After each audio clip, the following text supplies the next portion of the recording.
Bem, então vamos lá. Então, boa tarde a todos.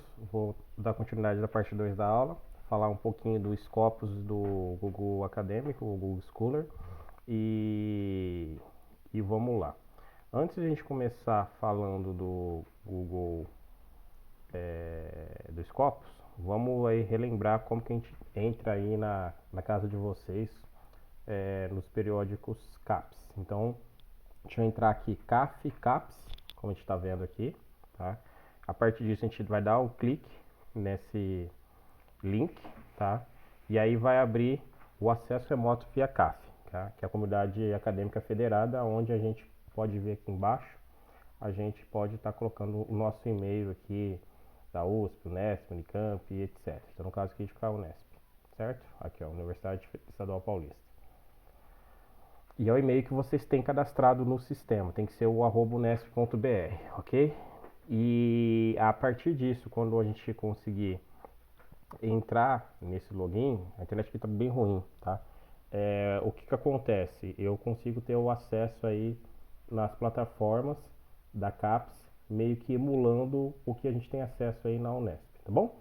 Enquanto vai abrindo aqui que a internet está ruim, porque eu estou passando um vídeo para a aula de vocês, tá? Então vamos voltar na que tinha parado. Então, o Scopus.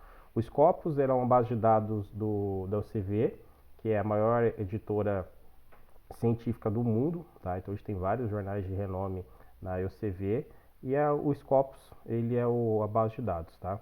Então, basicamente aí uma grande parte dos artigos que estão no WYSI Web of Science, que é a plataforma mais importante, porque tem o fator de impacto, a gente tem aqui no Scopus da UCV. Tá, então aqui é o que a gente vai estar abrindo depois ali, emulando. Então tem a questão aqui da plataforma, onde aqui é o layout, onde ele dá a possibilidade de você escolher via documentos, via autores, via filiações e etc. Tá? Aqui no caso de um exemplo, coloquei meu nome, né, para evitar problemas de colocar o nome de colegas, né? E aí ele vai procurar aí os artigos que a gente que tem no Scopus, tá? E aqui entra algum ponto importante, né, que eu já tinha relatado no outro vídeo aí que encaminhei para vocês e o outro que tá carregando. Então, quando eu coloco aquele Rondinelli RD, que é a Rondinelli Donizete Herculano, o que a gente pode observar lá? Ele achou 23 artigos, mas tem mais artigos que isso. Então, o que está acontecendo aí? Tudo está indicando aí que eu tenho outras formas de nomes que foram publicados. Então, por exemplo, tem artigo que está como R Herculano só.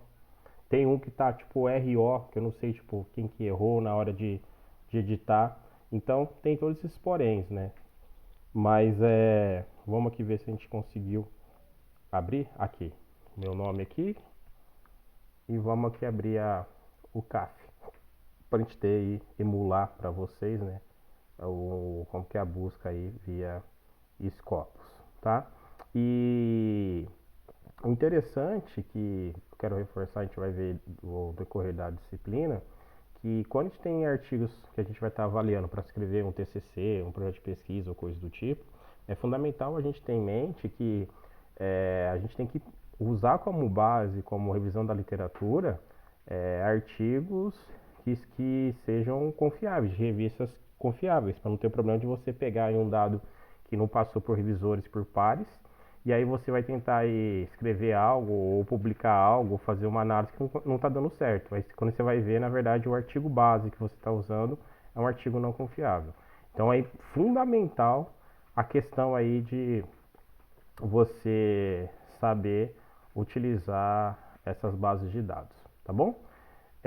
Outra base de dados, aí não precisa de nada, é o Google Scholar, tá? Então você pode ir lá na tua no teu busca ali no Google, você coloca Google Scholar, então vai aparecer aqui o Google Scholar, tá? Qual que é a parte interessante? Que ele vai usar a plataforma do Google, tá? Ou o Google Acadêmico, no caso aí. Qual que é o grande problema? Tudo que você quiser tá ali. Tanto de coisa boa quanto de coisa ruim. Então tem todas as coisas que você pode imaginar vai estar lá. Então vamos colocar meu nome de novo, para não ter problema aí de falar, querendo comparar com outros professores, né? repito novamente, tá assim porque tá gravando aqui a aula e também o vídeo está sendo encaminhado aí pro canal, tá? Ok. O que acontece aqui? Quando eu pego e coloco aqui o meu nome, então vai aparecer aqui todos os artigos que eu tenho, artigos ou trabalhos que estão disponíveis na internet, que tem característica acadêmica. Então ele pega aqui, ele vê, então você tem aqui a questão do indicador, né? Então, por exemplo, quantos artigos que a gente tem publicado, qual o número de citações, em 2020, quantas citações que tiveram, 19 e assim por diante. Só relembrando que isso é de área para área, então às vezes você vai ver com alguém que é da área de humanas, às vezes vai ter um número baixo. Ou no caso a gente tem aí, tipo, no Paulo Freire que tem um número gigante, entendeu?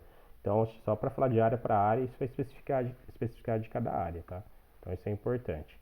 E aí você consegue também ter uma noção interessante no Google acadêmico, a questão da quantidade de artigos que você tem, ou de trabalhos, na verdade, nos documentos, né? Então, e ele dá uma coisa bem interessante também, ele começa, se você quiser, pelo o trabalho mais citado, então, por exemplo, esse trabalho que foi oriundo da minha tese de mestrado, doutorado, desculpa, do doutorado, a gente tem 87 citações, isso saiu em 2009.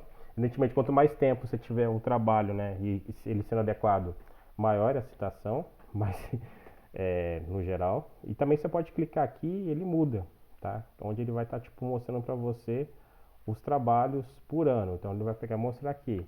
Ah, tá. Quantos artigos que saíram em 2020, tá? E assim por diante você vai tendo. Ah, quantos em 2019? E assim vai. Tudo bem? Então é uma plataforma legal, interessante, mas tem um problema da limitação de que você tem que saber filtrar.